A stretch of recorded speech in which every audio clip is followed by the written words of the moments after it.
Welcome back to ZNGP Today. Marc Márquez topped Friday running at the Red Bull Ring but deliberately downplayed the takeaway. While he led the timesheets for outright laps, he insists Pecco Bagnaia is currently the stronger rider over race distance.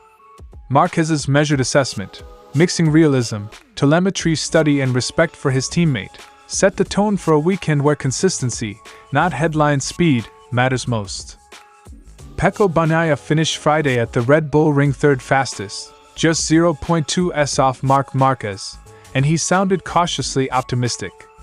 After a tricky first half of the season adapting to the GP25, Bagnaia says his summer work is showing better braking feel, improved used-tyre pace, and lessons learned from sharing the box with Marquez.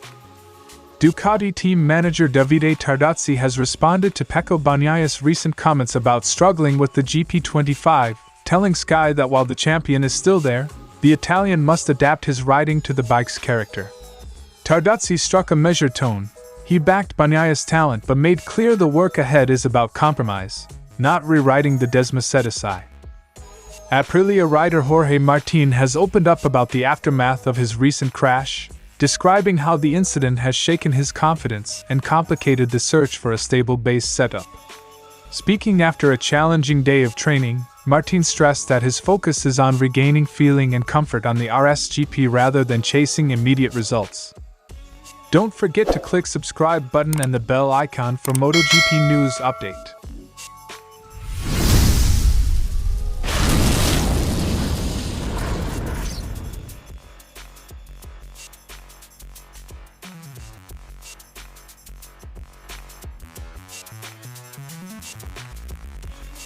Marquez finished the first day fastest, improving turn after turn. Still, he warned that single lap times don't tell the whole story. The field looks tighter and the new electronic throttle controls may be evening things out. He noted afternoon feeling dipped slightly compared with the morning, but the team recovered some of the solidity he'd shown earlier in the season. A fast Friday is useful, but Marquez made clear the session highlighted how close the top bikes and riders are, not that he's unbeatable. In private comments not repeated on TV, Marquez singled out Pecco Bagnaia as the man to watch. In terms of pace, he's better than me. I think he's about a tenth faster than me. That distinction, Bagnaia stronger over a stint, Marquez quicker for a flyer, shapes both riders' weekend plans. It's a rare public concession from Marquez and a tactical heads-up that the Ducatis are balanced differently across one-lap and race pace metrics. Marquez flagged Sector 2 as Bagnaia's advantage this weekend. That specific sector edge underlines where engineers and riders will focus setup iterations through practice. Bagnaia is very strong in T2 right now, so we have to analyze and understand why he's doing better. Marquez statement. Small sector gains add up over race distance.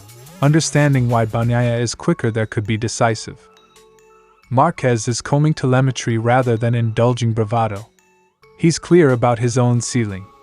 Aware of my limits and tempered expectations, a realistic fight for second, third or fourth is possible.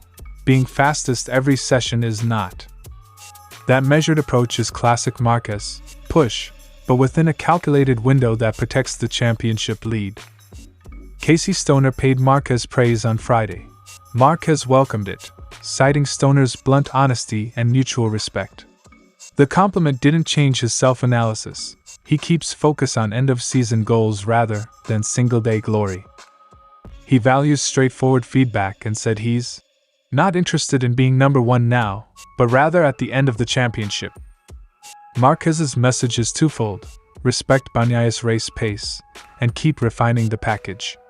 If the throttle control is compressing gaps, weekend gains will come from setup and sector-specific improvements, not just raw speed.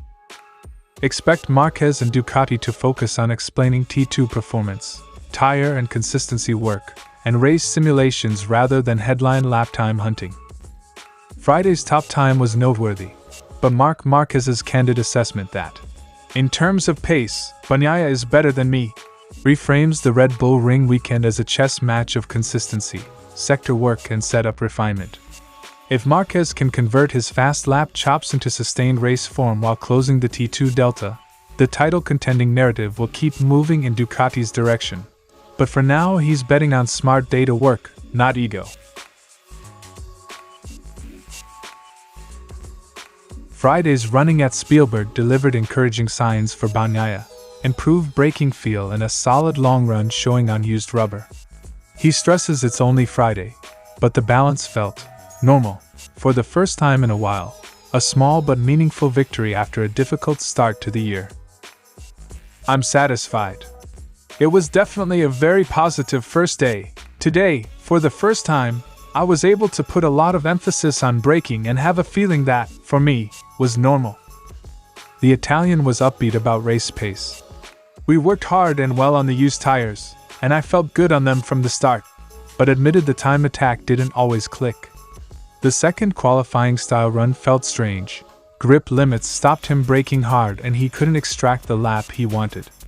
That split performance will shape the team's focus for Saturday. If Bagnaia can marry his race consistency with a sharper one lap, he'll be a real threat all weekend. Bagnaia credits focused work over the break for part of the improvement, adapting riding styles, studying past races and rebuilding confidence. He expects to get stronger in the second half of the season, as he often does, but warns that this year's path will be different and requires patient progression. We've definitely made a step forward in terms of adaptation. Normally, I manage to get better in the second half of the season. One revealing line from Bagnaia: he's learning directly from Marc Márquez, and Marquez is giving it back, in terms of shared insight and competitive feedback. That reciprocal relationship is valuable. Training alongside a rider in exceptional form gives Bagnaia concrete reference points for setup and technique. Since 2023, I've always said I could only learn from him. What have I learned? That he gives back to me. This is the first thing you notice. Bagnaia's immediate aim is pragmatic: keep improving, start the second half well and rebuild the confidence that's been missing. He downplays grand ambitions for now, preferring steady gains that may deliver stronger results later in the season. That approach fits a rider who knows the bike's DNA this year may not suit him perfectly, but who believes incremental learning can close the gap. Bagnaia is honest about the sting of not feeling at his level. It's not pride but performance that bothers him most. He's behind not just Marquez but also Alex Marquez in the standings and admits the hardest part is not being at my level. The work over the coming races will be as much mental as technical. What I find hardest to accept is not being at my level. Friday in Austria brought a rare upbeat readout for Pecco Bagnaia. Better braking, solid long-run pace and the confidence that summer adjustments are paying off. Importantly, he's absorbing lessons from Marc Márquez and using them constructively. If that progress continues, and he can turn stronger used tire form into qualifying speed, Bagnaia may be back challenging for top podium spots. For now he's practical: rebuild, refine, and let results follow. Tardozzi began with a reality check. Results matter, and Bagnaia's season hasn't matched expectations. At the same time, Tardozzi points to flashes of the old Pecco, like bouncing back to pole from a tricky morning, as proof the rider's class remains intact. The results speak for themselves. When he wants to, from the morning he was struggling on Saturday, takes pole position an hour later. So it shows that the champion is still in him. Rather than publicly criticize Bagnaia, Tardozzi framed the issue as adaptation. The message is pragmatic. The GP25 has a distinct DNA and success this year hinges on the rider adjusting to the machine as much as engineers tune it. That subtle nudge suggests Ducati expects Bagnaia to tailor his approach, not for the bike to be remade around him. Tardozzi's words underline an internal belief at Ducati. Bagnaia can find the solution, but it will require change on the rider's side. With the Red Bull Ring approaching, Tardozzi expressed cautious optimism that the track could suit Bagnaia's work this weekend. If the Italian can adapt quickly, Austria offers the type of braking and acceleration layout where clearer feedback and setup choices might unlock better confidence. I think he can do something good here in Austria. Tardozzi also weighed in on Balaton Park, where Ducati recently tested. He described the circuit as compact and arguably narrower than ideal for MotoGP, warning it lacks the usual dimensions riders expect. That assessment hints at setup headaches ahead and reinforces why rapid adaptation will be essential at non-standard tracks. It doesn't have the right dimensions or the width of a MotoGP track. Overall, Ducati's stance is supportive but firm. Tardozzi's message balances encouragement with accountability. Bagnaia is backed. His talent is unquestioned, but the onus is on the rider to evolve his style and recapture performance. It's a classic team dynamic: protect the rider, but insist on progress. How Bagnaia responds in the coming rounds will tell whether Ducati's mix of technical tweaks and personal adaptation is enough. Tardozzi's comments crystallize Ducati's approach. They believe Bagnaia can return to top form, but he must adapt to the GP25's demands. With Austria and Benetton Park imminent, the next races will be as much a test of Bagnaia's flexibility as Ducati's ability to find usable setup windows. If the champion can translate pockets of speed into consistent results, the team will be quick to praise. But the line is clear: adaptation is non-negotiable. Martin began by recounting the crash that disrupted his weekend. While the fall was nasty and heavily damaged the bike, he expressed relief at avoiding injury, especially to his ribs. The Spaniard apologized to the team but insisted his physical condition was fine, allowing him to keep working on setup despite the setback.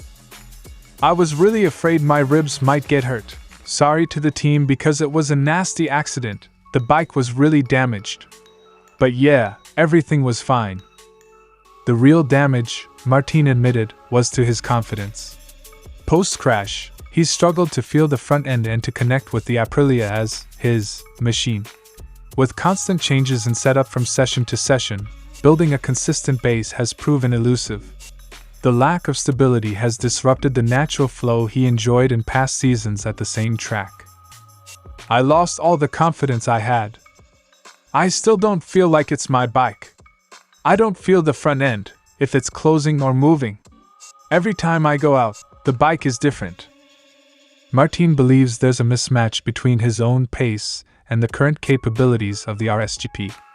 At times he's the fastest Aprilia on track, at others the slowest. That inconsistency, he says, stems from pushing in areas where the bike isn't strong, or vice versa. The challenge is synchronizing rider and machine so their strengths align. "I feel like my potential is much greater than the bike's. We have to put everything together. Maybe I'm pushing where the bike isn't good, or the opposite." Rather than obsess over lap times, Martin is treating his current runs as test sessions. Small adjustments, like experimenting with handlebar height, are part of the hunt for a comfortable riding position and a solid base setup. With the bike changing frequently, he admits it's not easy for himself, the machine, or the crew. "The important thing is to find a comfortable position. Every time it's a completely different bike. I think the important thing is not to focus on the results, only on the process." Sector analysis shows the biggest weakness is in T4, where confidence is at its lowest. While T1 and T3 remain competitive and T2 suffers from limited front grip, the final sector demands the most recovery work. Martin sees rebuilding trust in T4 as key to restoring his overall performance. "T4 is my worst sector. After the accident, I was lacking a lot of that confidence." Martin's candid assessment paints the picture of a rider rebuilding both physically and mentally. The accident has made clear that his fight isn't only with rivals but with reconnecting to the RSGP's feedback and limits. For now, the Spanish rider is betting on process over pressure, fine-tuning, testing, and patience, with the belief that once the feeling returns, so will the results. Thanks for watching ZNGP Today, and this is your MotoGP news update. And see you next time!